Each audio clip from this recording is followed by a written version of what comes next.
Lesbianismo político. Si lo personal es político, ¿qué nos hace pensar que el régimen de la heterosexualidad y el lesbianismo no lo son? ¿El lesbianismo es potencialmente revolucionario? Desde principios de los 80, en nuestra sociedad se abrió una nueva discusión respecto al feminismo radical. En los últimos años, en países de todo el mundo, las protestas feministas han ido en aumento. Como todo buen movimiento social, el feminismo se ha dividido en busca de abarcar todo el terreno posible. Fue así que llegó el feminismo radical y con ello el lesbianismo político. La primera información importante que hay que dar cuando se habla del lesbianismo político es que entre las feministas radicales no hay unanimidad, ni en su definición y aplicación, ni en su legitimidad. Es más, es una teoría que entre las lesbianas pertenecientes a la comunidad LGBTT es bastante rechazada. Otros incluso la llaman como un lesbianismo obligatorio o forzado. ¿Pero realmente es así? ¿O va más allá de simplemente promover que las mujeres puedan y tal vez deban elegir su modelo sexual y amoroso? Pero volvamos al principio. Para definir el lesbianismo político, es importante definir el análisis radical de la sexualidad, lo que nos lleva a dos puntos. Primero, la heterosexualidad es un régimen político obligatorio, y segundo, lo personal es político. En los 70s y 80s, una feminista llamada Adrienne Rich escribió un ensayo llamado Heterosexualidad obligatoria y existencia lesbiana.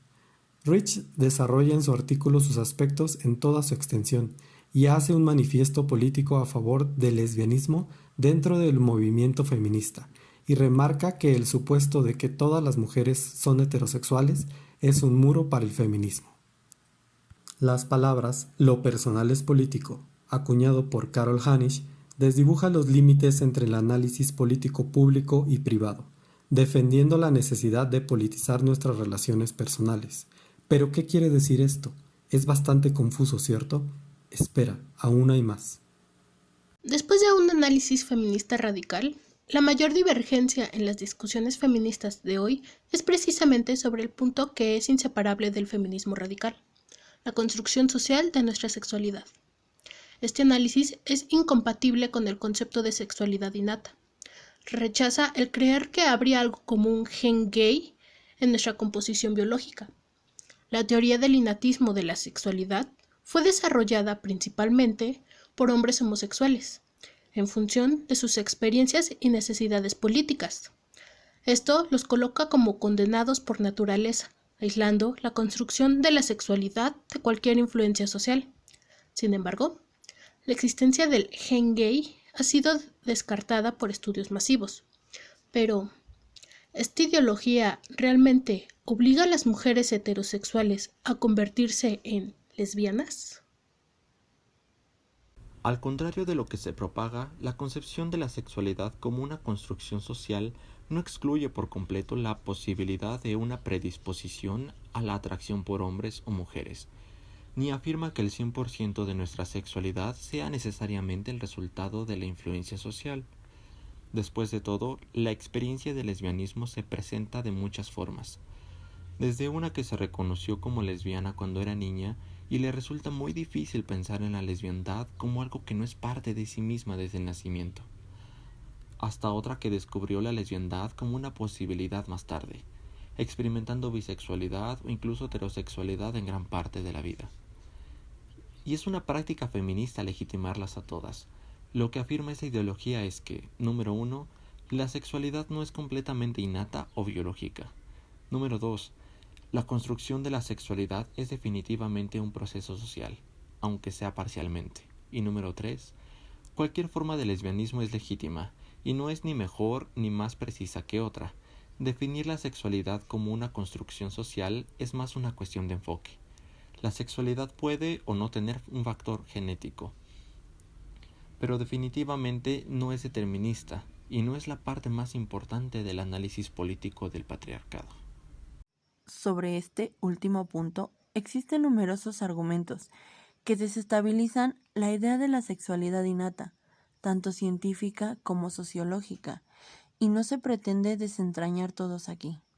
Lo que se enfatiza es la importancia de investigar la cantidad enorme de material feminista radical de la que disponemos, para el análisis de la sexualidad y para que el debate sobre el lesbianismo político sea honesto y coherente.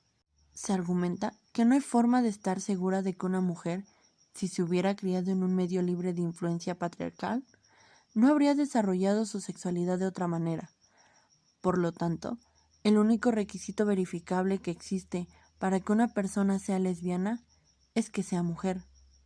Cada mujer podría llevar consigo el potencial de ser lesbiana, ya sea que esa potencialidad sea o no alcanzable. El lesbianismo político es la práctica de politizar el lesbianismo. Esto no quiere decir que todas las lesbianas estén politizadas o que todas las relaciones lésbicas sean naturalmente saludables, o que las mujeres deberían reclamarse lesbiana mientras se sienten sexualmente atraídas por los hombres.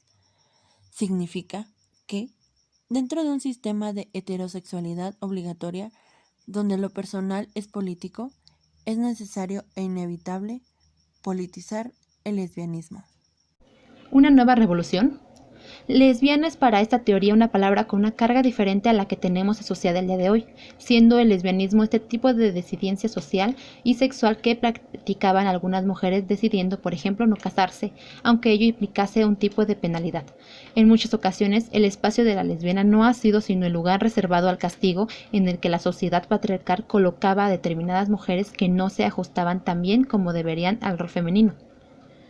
La heterosexualidad es así la muestra última del sometimiento de la mujer, la consolidación del régimen en el que ellas son el sujeto perdedor frente a los varones. La obligación a casarse y tener hijos, no ser sujeto de derecho propio y no poder trabajar o tener una cuenta bancaria. No se pretende romantizar el lesbianismo como un lecho político de rosas, ni hacer creer que los problemas de la vida de las mujeres se resolverán asumiéndose lesbianas o dirigiendo sus energías hacia las relaciones entre mujeres. Incluso hay que recordar que las vidas de las lesbianas en el patriarcado son extremadamente difíciles. De hecho, el feminismo no trata de hacer que la vida de las mujeres sea más cómoda a corto plazo, sino de alcanzar un nivel de transformación social característico de la revolución. Tampoco deberemos olvidar que es una ideología más, no debe ser tomada como verdad absoluta. Por lo contrario, debemos mantener un pensamiento crítico y cuestionarla si es necesario. Por lo tanto, ya sabes un poco más de este tema, que sin duda merece la oportunidad de ser más leída y analizada.